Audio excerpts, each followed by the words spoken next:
Scream if you hear me. It's time to talk about Scream 2022. Let's go.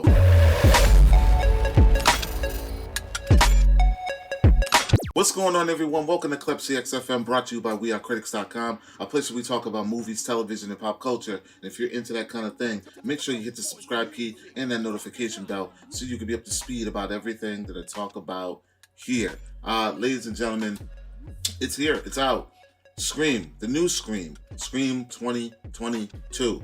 Although I wasn't a fan of the title because I know it's a little confusing because, there's a Scream from 1996 and now there's Scream 2022. But it's here, nonetheless. It's here. And I'm here to talk about what I thought about it. But before I talk about it, of course, guys, I know it's been a while, but you guys know how I do. We have to talk about what Scream is. Now, the new Scream is a shriekquel, I like to call it, of the original 1996 film, which spawned 4 other sequels over the years. And this one here is the first of the series that is now written and directed by none other than Wes Craven. He was the brainchild, the father, the godfather of this horror franchise, which I have been a fan of since it came out. Scream is my absolute favorite franchise of horror, but that does not mean that what I'm going to say today is not biased, because there are things about this film that I loved, and there are things about this film that I probably would have done differently. But so fair warning, guys, there may be a few spoilers in this. I may say some things that, reveal some things, but I won't tell you who the killer is. I promise that. But I will dive a little bit into what I thought about the film and may talk about a few scenes in the film. So fair warning, if you don't want spoilers, the way I don't like spoilers, please feel free to leave, go see the movie, and then come back, and then we can talk about it down in the comments below.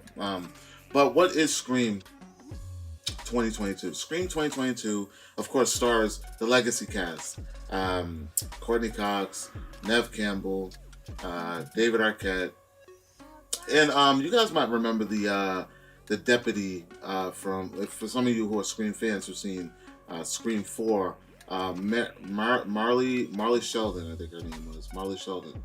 She played the deputy in Scream 4. She is back in this as well. So there's a lot of familiar cast members in this that you'll probably remember from even the later Screams. Nobody from the other Screams, because most of those people are already dead, right? Yeah.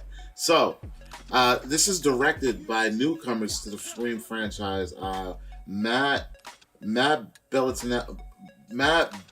Bettinelli, Open, and his good friend, what the hell is his name?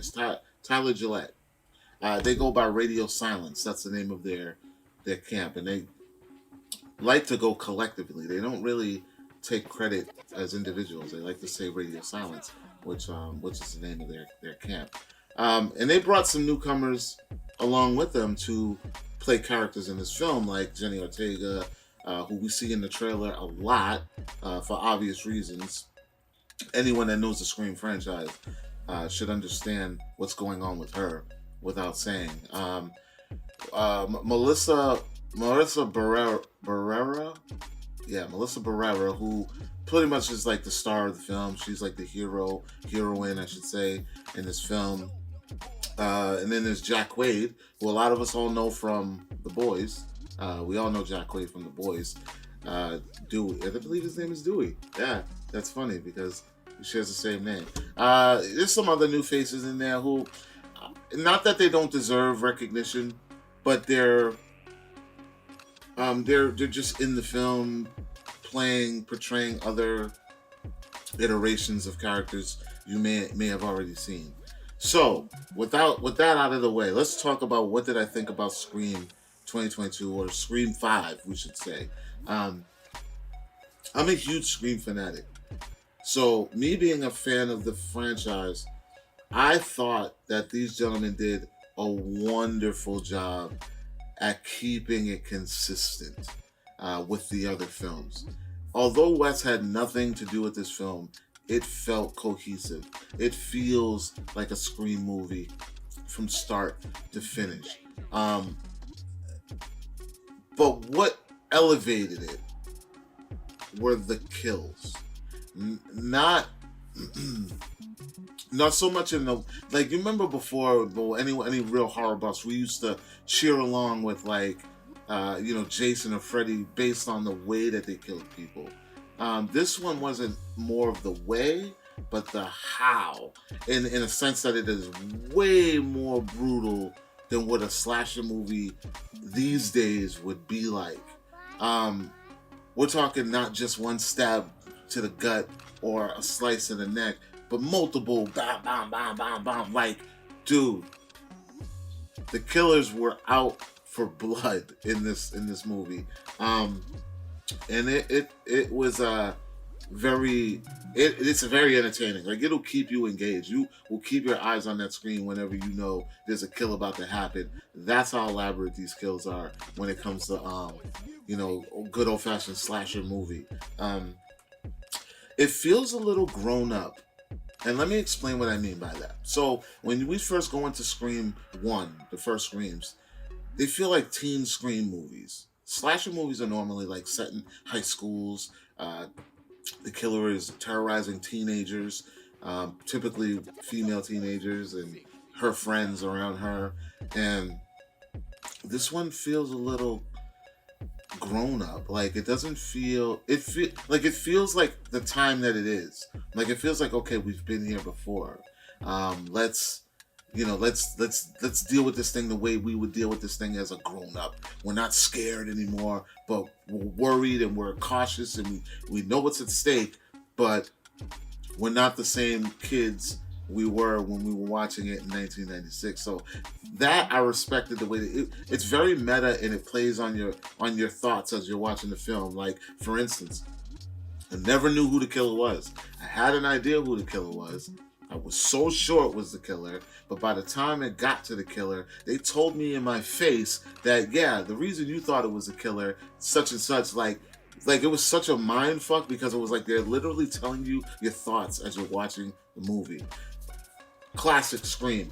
They also bring back, the rules and talking about genres of horror, and they nod to a lot of newer horrors that a lot of newer generations would relate to in reference versus the older movies, and why this sequel will be different, and how they should figure it out. Like, it was so brilliant, so cool the way they did that any real Scream fan is gonna walk out of there like, yo, or watch it and be like highly engaged. It's never boring at any moment. That's the cool shit. And going in, seeing enough horror movies, you already know and expect that at this point, anyone is willing to go. Like, they're all they're all at stake. Anyone can go at any moment. And I kept that in mind when I was watching this film, and God, did I get what I asked for or what I expected. I'm telling you right now, guys, like, just whatever you expect, if you're hip to the horror genre at this time, at this level of the franchise, just know all bets are off, man. That's all I'm gonna say without trying to spoil things. But things that I didn't like about this film. There are a lot of plot holes in this thing, but this is the way Scream usually has plot holes. For instance, there's normally a killer or killers, normally a killer or killers, and when they do the big reveal, how do I say this without I don't want to ruin this. Let's just say there's things that the killer gets away with or can do that really sometimes doesn't add up. And I'll leave it at that. I don't want to say too much because I don't want to really spoil the review for people, because like I literally avoided everything, guys. I avoided trailer 2, trailer 3, trailer 4. I watched trailer 1 for reaction for you guys. But I've avoided featurettes. I avoided early screenings. I didn't even go to early screenings because I wanted to enjoy this thing opening night with a lot of fans who I threw an event for. And I went in with no expectations, no thoughts, and I walked out very, very pleased. So I want everybody to experience that as well. Yeah, so just some plot holes as far as the killer. And then there's things like, me and my guys talked about this, about how they always do like those scary scenes where like somebody will be like in a school or a hospital, and the killer is there, and the way that they let you know this is like lights shut out in the entire building. All the staff is gone. Everybody else that works there is gone. The only person in that building is the victim. And you're like, well, where the fuck did everybody go? Where's the staff? Like, I get that there's a killer coming, but where did everybody? It's just like Ghost Town, you know. So things like that, like it was kind of weird. Like, I get it, you're doing it for the suspense moment, the suspenseful moment, but it doesn't make sense. It doesn't add up. I know that if a killer was in my hospital and the lights went out in the building, it's not going to be empty. Like, there's a million frontline workers out there, especially in this time. They're not gonna just disappear, poof, so that you can build suspense. So that was kind of weird to me. But in all sense, the movie does really figure out a way to. Oh, one more thing. Scream 5, to me, may not be to you, feels like a better version of Scream 4. And I love Scream 4. I love them all. I think they're all consistent and they all gel together well. But I feel like Scream 4 and 5 are pretty much giving us a little bit of the same thing, just that 5 is a little bit smarter. If I could say that, it's just a little bit smarter. And I think that's why a lot of people are really connecting with it and really enjoying it. Excuse me. Yesterday, the film was at a 90% audience rated score, but it was like 600 reviews. Now it's at an 86%.